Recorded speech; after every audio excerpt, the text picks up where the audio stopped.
Ayan, so welcome back po na dito sa Denrico Doy TV Sports. At well, yan na po ang ating pag-uusapan. Barangay Ginebra, masarap talunin. Ayan. At ito na naman po chismis na naman. Brownlee pinatalo daw Ginebra. Sagutin natin yan at mga pa-shoutout. Okay. So kung kayo po yung taga Barangay Ginebra at nagugustuhan nyo ang ating mga content, apay mag-subscribe na po kayo. Maging, kung hindi naman din kayo Barangay Ginebra, pan kayo ng PBA, mag-subscribe na rin po kayo kung gusto nyo lamang po ang ating pagtatalakay dito. Okay? So, yun na po. Ang ating pong pag-uusapan, tulad nga po na sinabi ko, ayan, masarap daw pong talunan ng Barangay Ginebra. Sabi ni Arben Tolentino. But, maayos nyo pong sinabi yan hindi para asarin ng fans hindi ganun maganda po no, with sincerity kasi nga no, ang kung paano nyo sinabi yan syempre you are from the former team, tinrade ka, di ba? Sa loob-loob mo pag, di ba, if you do something, di ba, against your former team, parang masarap. So, ganun din, di ba, natatandaan nyo ibang mga tinrade na players. Yun ang ginagamit ng mga coach against their former team. Pansin nyo yun. Pero dito kasi sa Northport, talaga pong natuwa sila kasi nga po, ang tagal na nilang tinatry talunin ng Ginebra. Pero nyo, since 2019 po ba? Tama po ba yun? Imagine, that's 5 years, no? So, ganun po katagal nilang tinatry at nanalo sila, no? Sila po nanatili sa standings. Ngayon, kung matatandaan nyo, ito pong yung player po ng tawag dito, si Bolik, di ba? Nabang excited din siya na makakalaban ng Ginebra, no? Ganon din itong Heading. So marami pong nagmimithi, no, na makakalaban ng Ginebra. Alam naman po natin kasi nga po maraming fans, no. Kaya alam nyo po, sa bawat player ng Ginebra, yan po ang responsibilities, no, na nakaatang in their shoulders, no. Kasi nga, nahihiyan pag natalo sila. Dahil nga minimithi sila. Di po ba? So, pressure yan para sa kanila. So, siguro enough na motivation yan, no, para po mag-bounce back, para po lalong magsipag.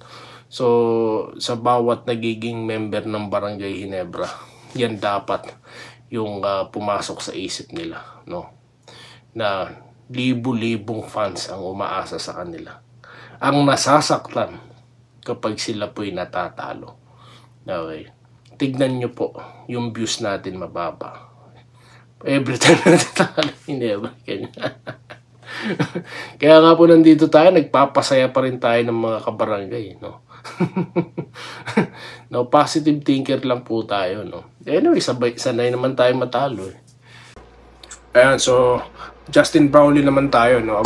May nakita po tayo sa YouTube, no. Patalo daw, biro naman, nadulas lang kung maganda po sana yung idea na yun, quick to po yun no. So talaga pong sa mga ganong sequence, possible na po talagang hindi na tumawag yung timeout yung coach. Kasi nga po, it's either ma-foul siya, no, or foul counted. Di po ba? Quick to. Yun po ang pakay ni Brownlee. Yun na nga lang nadulas. So, wala. That's happened. Sayang, no? No, muntik na silang ma-NSD. Sayang. Pero okay lang, no? Babawi yan ulit. Okay? So, dito na tayo, kay yung mga chinichika kay Brownlee, every time na natalo Ginebra, palitan. Okay? Ngayon, pag nananalo, umaasa kay Brownlee. Wala ka talagang mahita Anyway, dito tayo kay Leclerc, no? Shoutout na po tayo, Ang ating pinag-uusapan, yung last content pa rin. Win or lose, Ginebra pa rin po. Don't expect too much daw po, okay? Para hindi madisbaya, okay? BG work hard for their points. At sir, talo tayo, sabi ni Lope Bucalos. Pero pansin ko, malamya ang laro ng Ginebra. Kung pumapasok yung free throw nila, I think panalo sila. 3 lang yung lamang. Yun po yung hindi ko maintindihan sa mga basketball players, no. Pero nyo ang trabaho nila mag-basketball, no? Mag-shoot ng bola, no. So, di ba? So, kung yun ang trabaho mo, dapat make sure na masushoot mo yung bola. Kasi unang-una, you can't Hindi ka makakarating ng PBA kung hindi ka magaling, no? So yun dapat ang mindset hindi po ba? So parang tayo, hindi natin nagagawa yung trabaho natin maayos, hindi pa po ba bulyaw ang inaabot natin? No? Paano po kaya sa mga hindi nakakashoot? Naalala ko tuloy no intrams namin, no? Mayroon akong 2 free throws. Ay, pasok ko. Kalain mo yun. Okay. Naalala ko lang nag-flashback. Uy, totoo yun ha. Kung nanonood ka, Sir Darwin ha, mag-comment ka dyan ha. Okay. Wenceslao, hapon. Barangay Nebra fan din po yung binanggit kong tao na yan. No problem boss, kahit natalo, pinakita namin nila yung best. Ang the best po, umpisa pa lang ng laro, nagpapasiklab na. Yun po sana ang mas the best. No? Pero, wala huli na po kasi, no? Sayang naman. No? Pero okay lang. Kung yun ang best nila this game, sure may mas best pa dyan. No? Dito po tayo Rodante sa bida. Okay naman yung depensa nila, malaki advantage ng malaki ang import. Isa pa yun. No, alanganin tayo sa size, no. Pero okay lang, practice po kay Japet yan sa Gilas, no. Wala pa si Malonzo, no. Abangan natin si Malonzo, no. Baka magbago ang takbo, okay? Rodante sa bida. Okay lang daw yon.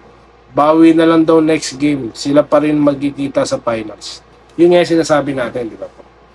Okay, Armando Valeriano, no? Alam nyo kahit sino ay pwedeng manalo matalo. Bakit yung ibang team naglalaban hindi nyo pinapansin? Kasi nga po, tuwan-tuwa silang pag Ginebra natatalo. Nagpipiesta kasi sila talaga, no? Kaya sabi ko sa mga hater, magsipasok kayo dito. Dito kayo makipagkulitan sa akin, no? Okay, Antonio Gasa, bilog ang bola, natural, matalo manalo, basta solid Gene King sa kalam, sabi niya. Dito tayo kay Camilo Dumling, still a good game, just 3-point short always. It exposed the defensive formation ng Ginebra, which really need to be adjusted again. Ganun po yan, ibang kalaban, sabi ko nga po sa playoffs magkakaalaman Kasi iba-iba biruin mo, nag-adjust sila from San Miguel. Ngayon, nag-adjust na naman sila for Northport. So, di ba? Ganyan po yan Game of adjustment po yan. Okay? Good thing. Maganda pa naman na standing natin. 3 talo lang naman yan. No? Okay. Ray Ledesma. No, Brad? Hindi pa tapos ang laban. Wala pa sa playoffs. Malalaman. Yes. As I told you. sa susunod na content, konti pong nanonood.